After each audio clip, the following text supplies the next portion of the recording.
அனைவருக்கும் இனிய மாலை வணக்கம்.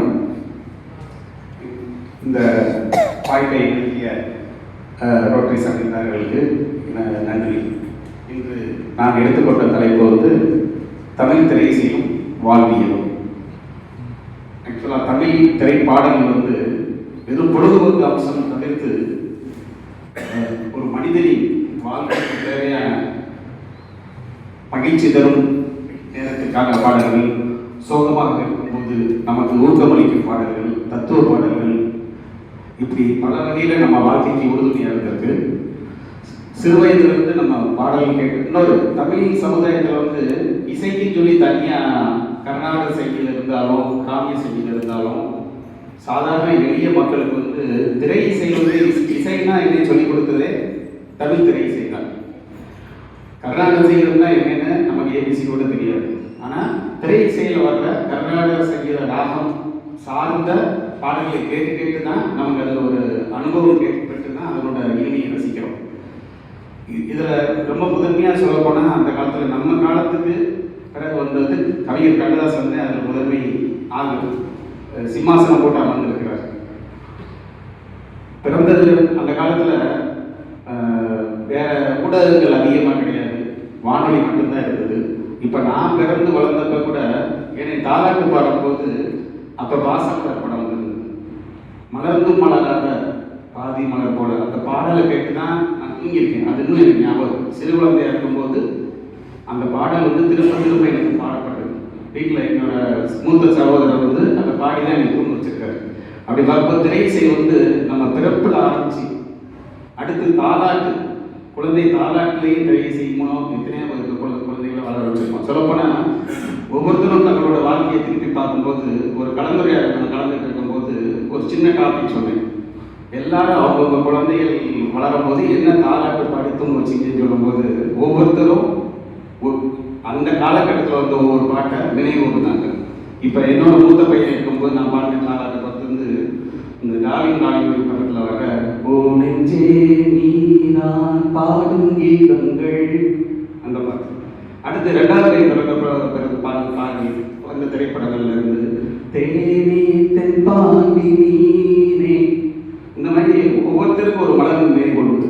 சாதாரண பிறப்பில் ஆரம்பிச்சு அடுத்து தாலாட்டில் ஆரம்பிச்சு அடுத்து திரைப்படங்கள்ல ஒரு பெரிய விஷயம் என்னன்னா அந்த காலத்து திரைப்படங்களோட கதைகள் நம்ம வாழ்க்கை சூழல், குடும்ப சூழல், சமூக சூழல், இதில் நடக்கிற முக்கியமான மகிழ்ச்சி, சோகம், வெற்றி, தோல்வி, இதை கதையின் கருவாக வச்சிருந்தாங்க திரைப்படத்தில். இப்போ மாதிரி கிடையாது. இப்போ எல்லாமே தாதா ஹீரோ தாதாவை எப்படி அவர் டிஸ்ட்ராய் பண்ணுறாரு, அது மட்டும்தான் எல்லா படத்துலையும் கதையாக இருக்குது. ஆனால் அந்த காலத்தில் அப்படி குடும்ப கதைகள் அதிகமாகுது.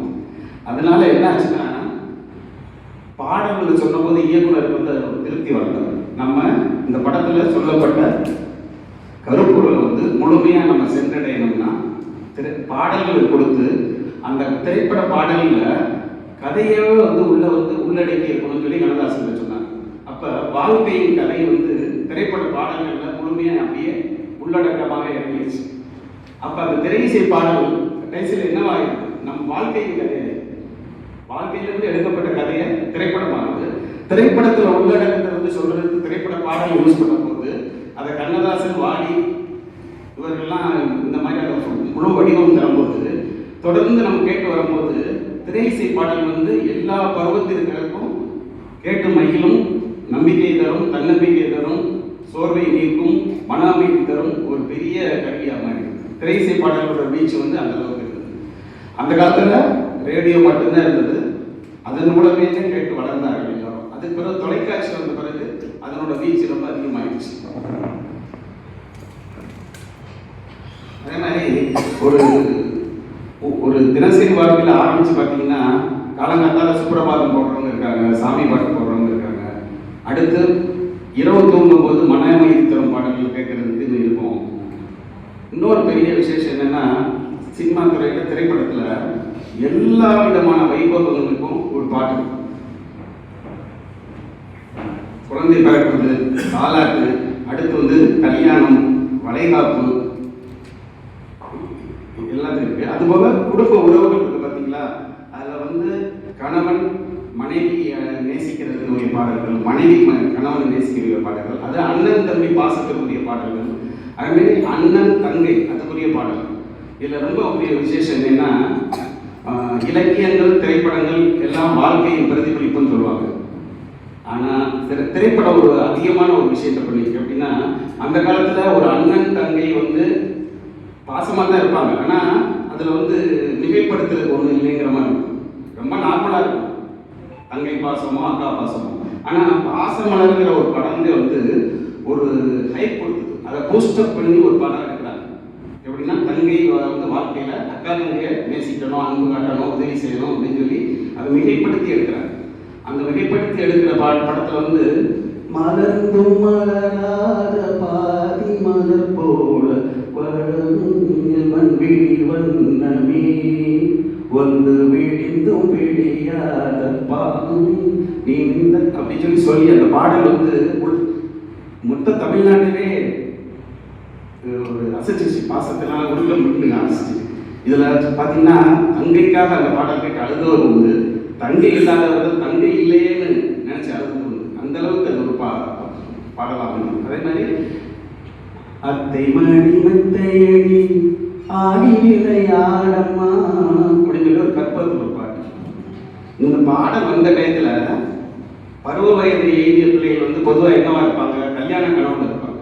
ஆனால் அந்த படம் வந்து அந்த பாட்டோட தாக்கம் எப்படி இருந்ததுன்னா, ஒரு தங்கை வந்து அண்ணனுக்கு எப்போ கல்யாணம் ஆகும், அவருக்கு எப்போ குழந்தை எப்போ பிறக்கும், ஒரு அத்தைங்கிற முறையில் அந்த குழந்தைய நம்ம மடியில் போட்டு எப்போ தாளாட்டணும், அதுவும் இந்த பாட்டை பாடி தாளாட்டணும் அப்படின்னு ஏங்கிய அத்தைமா இருக்கணும். அந்த அளவுக்கு திரை செய்பாடல் வந்து நம்ம வாழ்க்கையோட தினசரி வாழ்க்கையோட பின்னி படைச்சிருக்கு.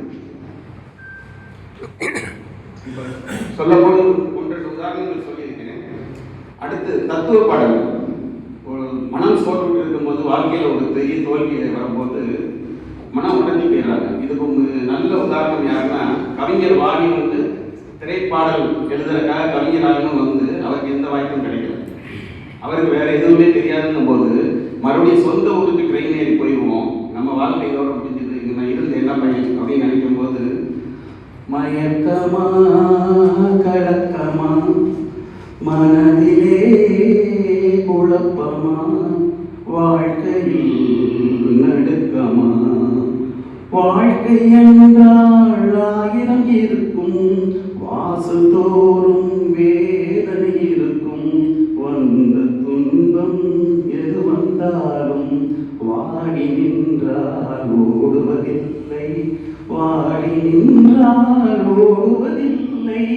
இதை கேட்டவனே அவர் திரும்பி ட்ரெயின் யாராவது திரும்பி தன்னோட இருப்பிடத்துக்கே போய் அதுக்கப்புறம் மீண்டும் திரைப்படத்தில் முயற்சி பண்ணி கண்ணதாசனுக்கே போட்டியாங்க. கண்ணதாசன் வரிகளனால கவிஞர் வாரி வந்து கண்ணதாசனுக்கே போட்டியாங்க. அதே மாதிரி இசையமைப்பாளர் இளையராஜா வந்து அடுத்து நம்ம ஃபியூச்சரில் எதுவுமே பண்ண முடியாது, நமக்கு திறமை இல்லை அப்படிங்கிற மாதிரி நினைச்சிட்டு இருந்தவர் மாலை பொழுதின் மயக்கத்திலே நான் அந்த பாடல இளமையெல்லாம் ஒரு கனவில் நிலந்தது அப்படின்னு வரும். அந்த பாடலை கேட்கப்பட்டதே அவருக்கு வந்து நம்பிக்கை பிறந்தது, நம்ம மறுபடியும் முயற்சித்தால் கட்டாயம் வாழ்க்கையில் வெற்றி அடைய உண்டு முடிவு பண்ணி அவர் வந்தார். அப்படிங்கும்போது மிகப்பெரும் மாபெரும் கலைஞர்களே வந்து வெற்றி அடைந்ததே வந்து திரை பாடல்கள் கேட்கிறார். அதே மாதிரி திரை இசை பாடல்கள் வந்து கவர் பண்ணாத விஷயங்களே கிடையாது. திருவிழாக்கள் அந்த காலத்தில் நடக்கும்போது பார்த்தீங்கன்னா திரை இசை பாடல்கள் போட்ட பிறகு அந்த கூட்டம், அதாவது நோட்டிஃபிகேஷன் டெக்ளேர் பண்ணுற மாதிரி முரசு அறிவிக்கிற மாதிரி சாப்பிட்டு சொல்கிறோம் திருவிழா ஆரம்பிக்கிறதுக்கு முன்னாடி. ஆனால் மண்டபம் நடக்கும்போதோ மண்டலப்படி நடக்கும்போதோ திருவிழா நடக்கும்போதோ ஒளிபெருக்கிக்கு பெரிய பங்கு உண்டு. அதை போட்ட உடனே விழிப்பு பற்றி நம்ம இன்னைக்கு அங்கே போகணும், மண்டலப்படி போகணும் அப்படின்னு சொல்லி ஒரு உத்தேசம். அதே மாதிரி அரசியல் கட்சிகள் பார்த்தீங்கன்னா எவ்வளோ பெரிய ஆளுமை உள்ள எம்ஜிஆராக இருந்தாலும் சரி, ஜெயலலிதாவாக இருந்தாலும் சரி, பொட்டல் தேசபந்துமையினத்தை ஒரு ஆரம்பிக்கிறாங்கன்னா திரை இசை பாடல்கள் அதை போட்ட பிறகு இந்த கூட்டமே வரும். அப்போ இதுலேருந்து என்னன்னா இசைக்கு வந்து எவ்வளோ பெரிய ஒரு பலம் வலிமை இருக்குன்னா, கூட்டத்தை சேர்க்கணும்னா இசை தேவை, கூட்டத்தை சேர்க்கணும்னா இசை தேவை, இசை அங்கே இருந்ததுன்னா கூட்டம் காணாமல். அந்த அளவுக்கு இசைக்கு ஒரு பெரிய மாபெரும் மாதிரி இசை வந்து கலாச்சார பரிமாற்றமும் நடந்திருக்கு. ஆக்சுவலாக வந்து தென்னிந்திய மொழிகளில் ஒரு திரைப்படத்தில் உள்ள பாடல் வந்து அதே ராகத்தில் தெலுங்கு படத்துலையோ ஹிந்தி படத்துலையோ வரும்போது ஒரு தேசிய ஒற்றுமை கலாச்சார பரிமாற்றமே நடக்குது. ஊடகங்கள் பார்த்தீங்கன்னா அந்த காலத்தில் வானொலி தவிர வேற எதுவும் கிடையாது, திரைப்படங்கள் மட்டும்தான் இருந்தது. அதுக்கு பிறகு தொலைக்காட்சி வந்த பிறகு பார்த்தீங்கன்னா வெள்ளிக்கிழமை ஒளியும் வரும். கடையில இருந்து கிளம்பி வந்து 8 மணிக்கு ஒளி பார்த்துட்டு மறுபடியும் 8 மணிக்கு கடைக்கு போனவங்க இருக்காங்க. அந்த அளவுக்கு திரையிசை வந்து அவங்களை கவர்ந்து இழுத்துருக்கு. அதே மாதிரி எப்படி இசை வந்து கர்நாடக இசை கூட நமக்கு திரை இசை மூலம் தெரிஞ்சது மாதிரி ஈவன் நாட்டிய பள்ளிகளில் பரதநாட்டியம் சொல்லி தருவாங்க. எடுத்த உடனே தெலுங்கு கீர்த்தனைகளோ சமஸ்கிருத கீர்த்தனைகளோ அவங்ககிட்ட நடனம் ஆட முடியாது. பிள்ளைகளும் வந்து இதெல்லாம் நான் ஆட மாட்டேன்னு சொல்லணும். அப்போ திரையிசை பாடல்ல இருந்து நாட்டிய பாடல் எடுத்து மறைந்திருந்து பார்க்கும் மர்மம் என்ன, நலந்தானா பாடல்கள், அது மாதிரி ஆடல் காணீரோ, அது அந்த மாதிரி இந்த பாட்டு கூட இருக்கு, முருகன் பாட்டு கூட இருக்கு. அந்த மாதிரி பரதநாட்டிய பாடல்கள் மூலம் அதை சொன்னா பிறகு குழந்தைகளுக்கு ஒரு ஆர்வம் வருது, இந்த பாடலுக்கு நான் ஆடணும் அப்படிங்கிற ஒரு ஆசை இருக்கு. அதே மாதிரி இலக்கியங்கள் பார்த்தீங்கன்னா பாரதியாரே பார்த்தீங்கன்னா சினிமாவில் அவரோட பாட்டை யூஸ் பண்ணோடனே பாரதியார் வந்து அனைவருக்கு தெரிகிற மாதிரி ஆயிடுச்சு. இல்லைன்னா இலக்கிய வாசகர்களுக்கு மட்டுமே தெரியல பாரதியாரோ பாரதிதாசனோ. அந்த இந்த படத்தில் கை கொடுக்கும் திரைப்படத்தில் சிந்து நதியின் இசை நிலவிலே சேரண நாட்டிலும் பெண்களுடனே சுந்தர தெலுங்கினி பாட்டிசைத்து தோணிகள் ஓட்டி விளையாடி வருவோம். அதுபோல் பாரதிதாசன் பாட்டு வந்து பாரதியார் கூட சில பேர் தெரிஞ்சிருக்கோம். பாரதிதாசன் யாருக்குமே தெரியாம தான் இருந்தது. தமிழுக்கும் அமுதென்று பேர், தமிழ் எங்கள் உயிருக்கனே தமிழுக்கும் அமுதென்று பேர். அந்த பாடல் வந்து சுசிலாவின் தேனமுத குரல்னால ரொம்ப அற்புதமாக கேட்க. அதே மாதிரி இப்போ சில கிளப்பு, ரோட்டரி கிளப், அது மாதிரி சில சங்கங்களில் பார்த்தீங்கன்னா அந்தராட்சிங்கிற விளையாட்டுலாம் பார்த்தீங்கன்னா திரையிசை பாடல்கள் வச்சுன்னு எந்த இடத்துல நம்ம முடியுதுன்னு சொல்லிட்டு அடுத்து ஆரம்பிக்கும். அந்த மாதிரி விளையாட்டுகளும் பொழுதுபோக்கு அம்சங்களும் திரைப்பட பாடல்கள் வச்சு எவ்வளோ பொழுதுபோக்குறோம் நம்ம. ஆக்சுவலாக இது வந்து என்லெஸ் லிஸ்ட்டு. ஆக்சுவலாக திரையிசை வந்து நமக்கு என்னென்ன பெனிஃபிட் தருதுன்னு சொன்னோம்னா ஒரு என்லெஸ் லிஸ்ட். இதில் பெரிய விஷயம் என்னன்னா தமிழக அரசியலே வந்து பார்த்தீங்கன்னா திரையிசைன்னு அடித்தளம் அமைச்சதுன்னே சொல்லலாம்.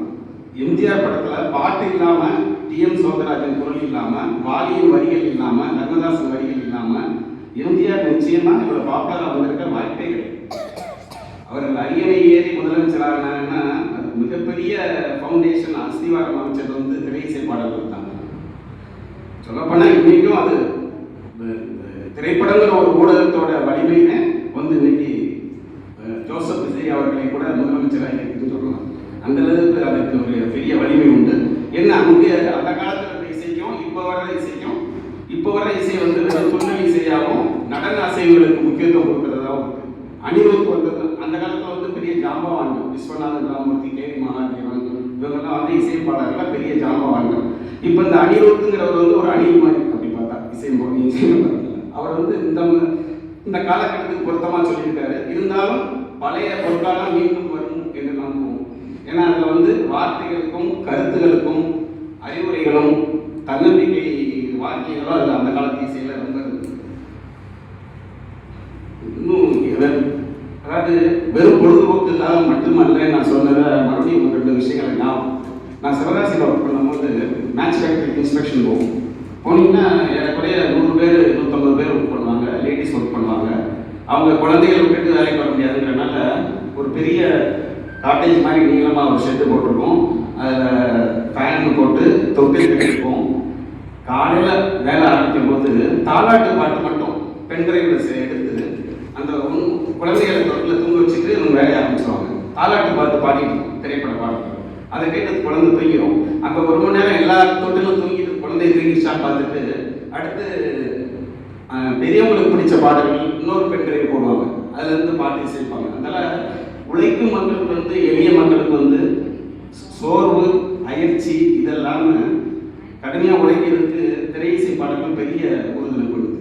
எங்கள் வீட்டில் வந்து இப்போ போன மாதம் பெயிண்டர் ஒர்க் பண்ணோம். வந்த பெயிண்டர் வந்து அவங்களுக்குள்ள பேசுகிற வந்து தெலுங்கில் பேசுகிறாங்க.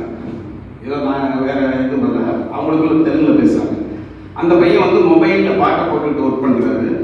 அதில் என்ன ஆச்சரியமான விஷயம்னா, எந்த பொருளாதார தளத்தில் உள்ளவங்க எந்த ரசிப்பாங்கன்னு சொல்ல முடியாது. கேபி சுந்தரம் பாடல்கள் ஃபுல்லாக போட்டு கேட்டுட்டு இருக்காரு. ஆச்சரியமா இருக்கு. மக்களோட ரசனை வந்து எப்படி இருக்கலாம். இப்போ இன்னைக்கு நீங்க பார்க்கலாம், ரியாலிட்டி ஷோஸ்ல வந்து சின்ன குழந்தைகள் வந்து 60 வருஷத்துக்கு முன்னாடி உள்ள டிஎம் சௌந்தரராஜன் பாட்டு, சுசிலா பாட்டை பாடி சூப்பர் சிங்கர்ல ஃபர்ஸ்ட் பிரைஸ் வாங்கிட்டு போறாங்க. அந்த அளவுக்கு அந்த காலத்து பாடல்கள் மிகவும் கருத்து செறிவுள்ள இசைக்கூறுகளும் அதில் உள்ள நுணுக்கங்களும் ரொம்ப அதிகமா இருக்கு. அதே மாதிரி உறவுகளை பொறுத்தளவுல எல்லா விதமான உறவுகளுக்கும் இல்லாத உறவே கிடையாதுங்கிற மாதிரி அண்ணன் தம்பி, தந்தை மகள், அம்மா மகன் எல்லாருக்கும் பாட்டு இருக்கு. பாத்தீங்கன்னா தாய் பாசத்துக்கு அம்மா வென்றழைக்காத உயிர் இல்லையே, அம்மாவை வணங்காத உயிர் இல்லையே, அந்த பாட்டு இருக்கு. அடுத்து தந்தை பாசத்துக்கு வா வா என் தேவதை என் வாய் பேஸ் பொன்வாய் சுந்தாரகையே, பொய் வாழ்வின் பூரணமே பெண் பூவே வா, வான்மிருக்கும் கண்களுக்கு மயிலிடால் மயிலவா, மாறுதைக்கும் கால்களுக்கு மணி கொலுசு நானிடவா, வா வா என் தேவதை பொன்வாய் பேசும் தாரகையே, அந்த பாடல் இருக்கு. அடுத்து அண்ணன் தம்பி பாடல்கள் இருக்கு. கல்யாணம், இப்ப கல்யாண பாடல்கள்லாம் பாத்தீங்கன்னா அந்த காலத்துல வாராயன் தோழி வாராயம் ஒரு பாடல். அந்த பாட்டுல வந்து ராகம் குரல் வார்த்தைகள் இல்லை. ஆனா ஒரு கல்யாண வீட்டு சந்தடியில பெண்களோட சிரிப்பொலி, வளையலொலி, கொலுசொலி, நாதஸ்வர ஒலி, அப்படி நீங்க ஒரு கல்யாண மண்டபத்துல இருக்கிற மாதிரியே ஒரு அதுல ஒரு பேக்ரவுண்ட் மியூசிக். வாராயன் தோழி வாராயோ, சிம்பிளா படிச்சோம்னா இது மட்டும்தான். இதுல ஒன்றும் எஃபெக்டே இல்லை. அதில் வந்து நாதஸ்வரம் பாடிட்டு இருக்கும் போதே பேக்ரவுண்ட்ல கேட்கும். அடுத்து பெண்கள் சிரிக்கிறது கேட்கும், மணப்பெண்ணின் தோழியை சிரிக்கிறது கேட்கும். இது எந்த அளவுக்கு இந்த பாட்டு வந்து பாப்புலர்னா, கல்யாணம் நடக்கும், சவுண்ட் சர்வீஸ் வேற வந்திருப்பாரு, அந்த இது இசைத்தட்டு கொண்டு வந்துருக்கீங்களான்னு கேட்பாங்க. கொண்டு வரலைன்னு சொல்லுவாரு. நீ போய் எடுத்துட்டு வா, இன்னும் கொஞ்ச நேரத்தில் வந்து மணப்பெண் வந்து மணமகனும் மணப்பெண்ணும் உள்ள வந்துடுவாங்க. இந்த பாட்டு இல்லைன்னா கல்யாணமா இருக்கு அப்படிமாங்க. உடனே அவங்க போய் ஓடி போய் எடுத்துட்டு வருவேன். அது மாதிரி இன்னொரு பாட்டு இருக்கு, மணமகளே மணமகளே வா, மாப்பிள்ளை வீட்டில் வந்து பொண்ணு உள்ள வரும்போது போடுவாங்க அந்த பாட்டு. இந்த ரெண்டு இல்லாம இசைத்துட்டு இருந்தாங்க, அவங்க பேமெண்டே கிடையாது. அது மாதிரி இயற்கையை வந்து வர்ணிக்கிற மாதிரி பாடல்கள் பார்த்தீங்கன்னா ஒரு கேட்டு நம்ம ரசிச்சிருப்போம். நீங்க கொடைக்கானல ஊட்டிய போகும்போது உங்களை அறியாம உங்க மனசுல வந்து அந்த பாட்டு பிளே ஆகும். செந்தாலும் பூவில் வந்தாலும் தென்றல் என் மீது மோதுதம்மா, செந்தாலும் பூவில் வந்தாலும் தென்றல் என் மீது மோதுதம்மா. நிச்சயமா நீங்களும் போகும்போது இயற்கை காட்சியை பார்க்கும்போது இந்த பாட்டு கட்டாயம் வரும். இயற்கை இன்னும் இளைய கண்ணி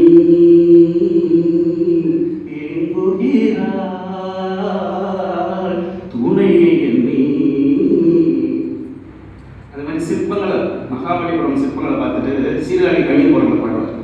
கல்லிலே கலை வண்ணம் கண்டான், இரு கண் பார்வை மறைந்தாலும் காணுபடி சொன்னான், கல்லிலே கலை வண்ணம் கண்டான். தத்துவ பாடலுக்கு பஞ்சமே இல்லை. அது எம்ஜிஆர் இந்த சரிதை போடுறதில்லை. அவர் வந்து வீராவாசமா தன்னார்வ பாடல்கள், தன்னம்பிக்கை பாடல்கள் எம்ஜிஆர் இருக்கும். ஆனால் சிவாஜி கணேசனுக்கும் கண்ணதாசனுக்கும் பேரிங் நல்லா இருக்கும்.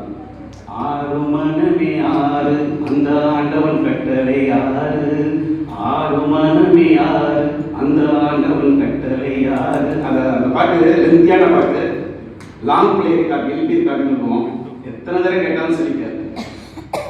அது மாதிரி இந்த கிருஷ்ணர் வேஷத்தில் ஒரு குழந்தை இருக்கும், சிவாஜி பாடுவார், ஆட்டுவித்தார் யாரொருவர் ஆடாதாரோ கண்ணா ஆசை என்னும் தொட்டிலே ஆடாதாரோ கண்ணா. இந்த பாட்டு அது கடவுளுக்கே சாப்பிடுற மாதிரி கோபம் வந்துச்சுன்னா கஷ்டம் வரும்போது, கடவுள் மனிதனாக பிறக்க வேண்டும், அவன் காதலித்து வேதனையில் வாட வேண்டும் அப்படின்லாம் வந்து கடவுளே அவங்க இருக்காங்க திரை செய்யல. அடுத்து ரொம்ப வாழ்க்கையில நிலையாமை தத்துவம், வீடு வரை உறவு, அதை ரொம்ப நம்ம சொல்ல வேண்டாம். அந்த பாட்டுல ரொம்ப உருக்கமான பாட்டு.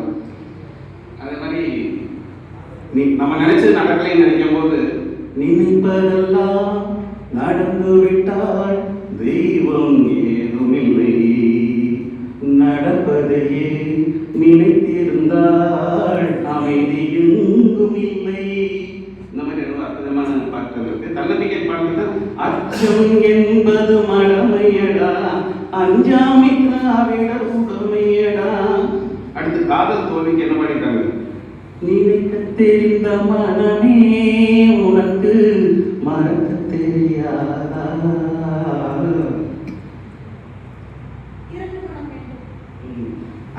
ஆண்குரல்லையும் பார்த்தீங்கன்னா, இரண்டு மனம் வேண்டும் இறைவனிடம் கேட்டேன், இரண்டு மனம் வேண்டும். ஆனா எனக்கு பிடிச்ச பாட்டுல ஒரு பாட்டு பார்த்தீங்கன்னா, அந்த ஃபர்ஸ்ட் 2 வார்த்தைகளே வந்து நம்ம நெஞ்ச ஒழிக்கிறோம். ஆக்சுவலா சிவாஜி நடிக்கும் போது பார்த்தீங்கன்னா நெஞ்ச பிசைகிற மாதிரி தான் நடிப்பார். நான்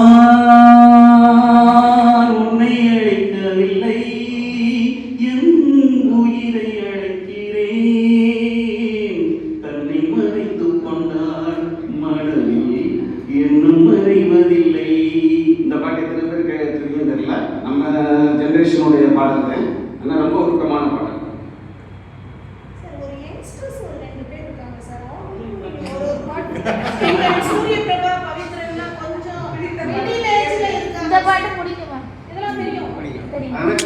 அப்படிதான் பவித்ரன் பாடி இருக்காப்ல, அதனாலதான் கிராமிய பாடல்கள்ல எங்களுக்கு அர்த்தம். மாங்குடி மூவில வந்து அதை இன் க்ரோர்ஸ் யூடியூப்ல போய் பார்த்தீங்கன்னா அதனோட வியூஸ் பார்த்தீங்கன்னா இன் க்ரோர்ஸ்ல மில்லியன்ஸ் க்ரோர்ஸ், ஆமாம் அந்த மாதிரி தான் இருக்கு. நகைச்சுவை பாடல்களும் நிறையா இருக்கு, அது எத்தனை பேருக்கு ஞாபகம் தெரியல. ஈவன் ஒரு பெண்ணு கல்யாணம் ஆகி புகுந்த வீட்டுக்கு போகும்போது கூட ஒரு நகைச்சுவை பாட்டு இருக்கு, புகுந்த வீட்டில் வாழ போகும் பெண்ணே தங்கச்சி பொண்ணே சில புத்திமதிகள் சொல்றேன் கேளு முன்னே, மாமனார மாமியார மதிக்கணும், உனக்கு மாலையிட்ட கணவனையே துதிக்கணும், புருஷன் வீட்டில் வாழ போற பொண்ணே தங்கச்சி கண்ணே சில புத்திமதிகள் சொல்றேன் கேளு முன்னே. மாமன் பாட்டு எடுத்தீங்க சார், தாய்மாமன் பாட்டு. தாய்மாமன் பாட்டு, அண்ணன் மகன் பேர் தாய்மாமன் கையில் கொண்டு வராண்டி மந்தையில சத்யராஜ் பண்ற தாய்மாமன் கையில்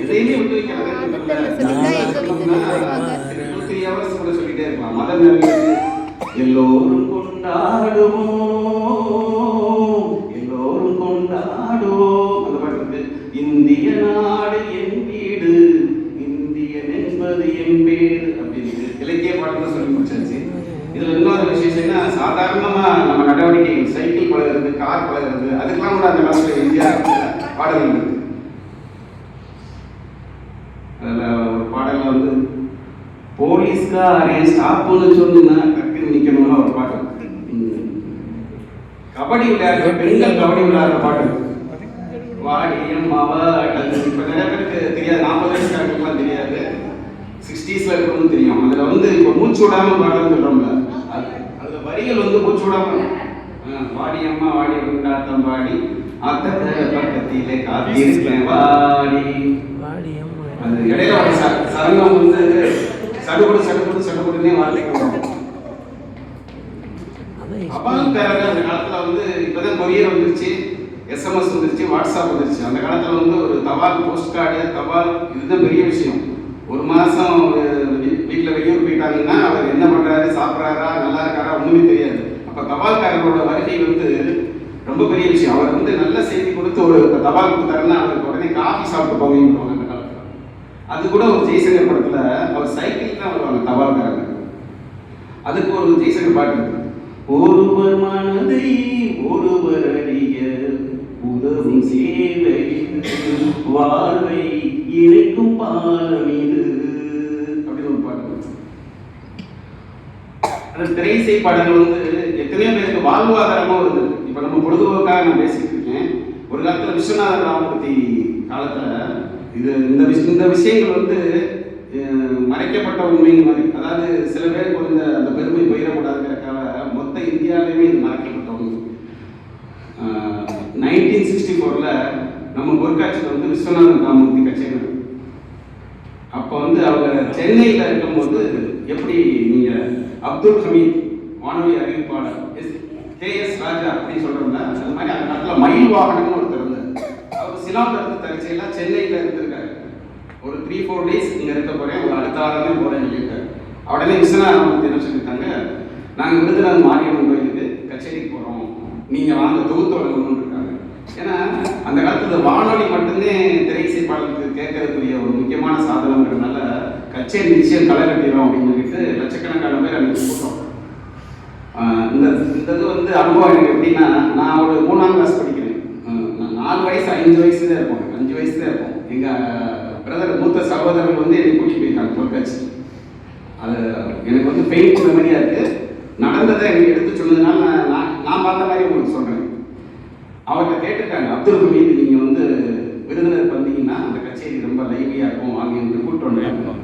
அதில் ஒரு சின்ன ஒரு ஐடியா பண்ணாங்க. எப்படின்னா கச்சேரி ஆரம்பிச்சது அவர் வந்து மேக்கப் ரூம்ல இருந்து மைக்கை கொடுத்துட்டு இலங்கை வானொலி நிலையம் அப்படின்னு சொல்லிட்டு பேசாங்க. அது கூட சொல்லலை, இலங்கை வானொலி நிலையம் கூட சொல்லலை.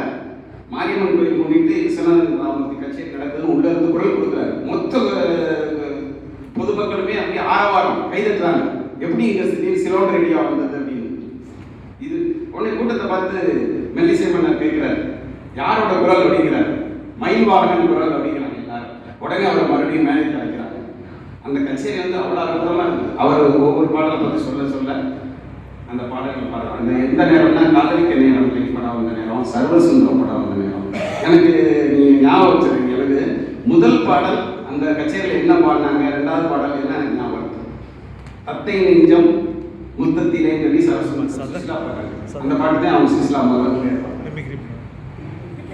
அதுமாதிரி கச்சேரி முடியும் போது எல்லாரும் கோரஸா பாடும்போது விஸ்வநாதன் வேலை வேண்டும் அதனால இப்ப இதே மாதிரிதான் ஒரு திரை இசை பாடல் வந்து இப்ப ஒண்ணு இல்லை, நீங்க ஒரு குரூப்பா வந்து உங்க ஃபேமிலியில ஜாயிண்ட் ஃபேமிலியில ஒரு டூர் போயிருக்கீங்க குற்றாலம். அந்த இது நடந்தது வந்து 25 வருஷத்துக்கு முன்னாடி நடந்திருக்கலாம், 30 வருஷத்துக்கு முன்னாடி நடந்திருக்கலாம். அந்த வேன்ல ஒரு பாட்டை போட்டுட்டே இருந்திருக்கீங்க திருப்பி. அன்றைய தேதியில பிரபலமா இருந்த பாட்டை நீங்க போட்டுருக்கீங்க. அதுக்கு பிறகு திரும்பி வந்த பிறகு பழைய ஒற்றுமை இல்லாமல் அந்த ஜாயிண்ட் ஃபேமிலி கொஞ்சம் மனஸ்தாபத்தோடலாம் இருக்கும். ஆனால் அந்த பாட்டு கேட்கும் போதெல்லாம் அவங்களுக்கு அந்த குற்றாலம் டூர் ஞாபகம், நம்ம எப்படிலாம் ஒற்றுமையாக இருந்தோம், அதே மாதிரி இன்னைக்கு பாசமாக என்ன இருக்காங்களான்னு சொல்லி நம்மளோட பாலிய நினைவுகள் நோஸ்டாலஜிக் நம்ம மூமெண்ட்ஸை வந்து ஞாபகப்படுத்துறது வந்து திரை இசை தான் நிச்சயமா.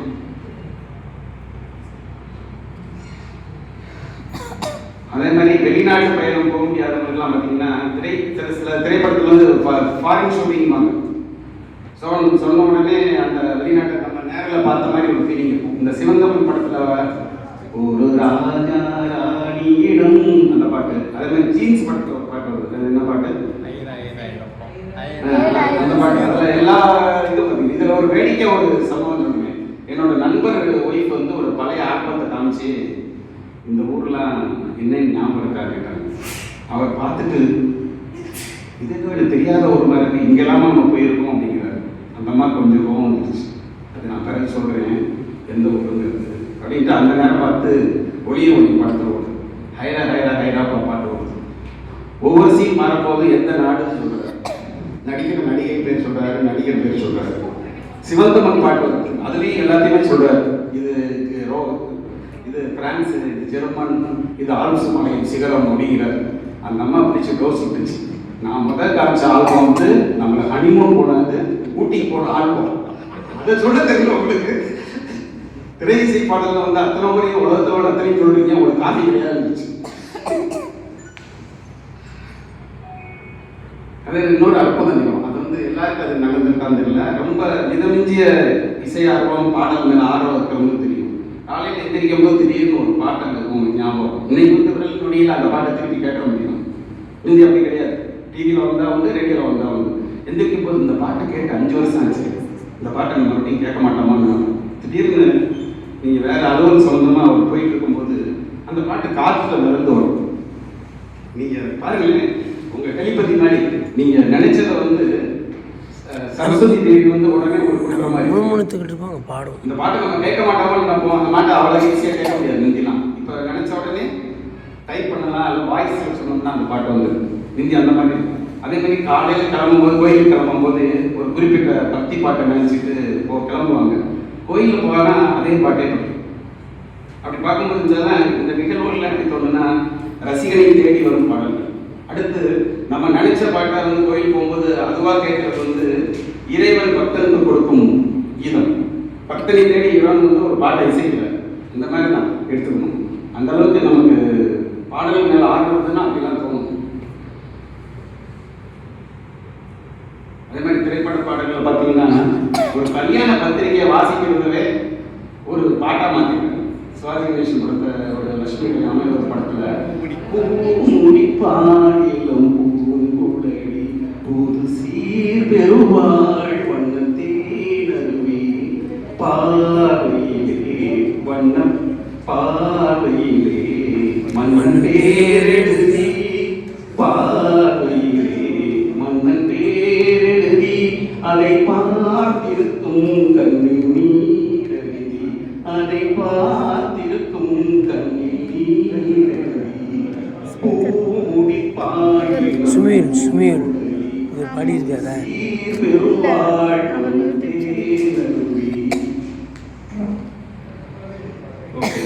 இப்போ உள்ள காலகட்டங்களில் சினிமா இசையின் மன்னம் மாறிக்கொண்டிருக்கிறது. மீண்டும் அந்த பொற்காலம் வரும் எதிர்பார்ப்போம். இந்த வாய்ப்பை நல்கிய அனைவருக்கும் நன்றி. அருமை அருமை அருமை.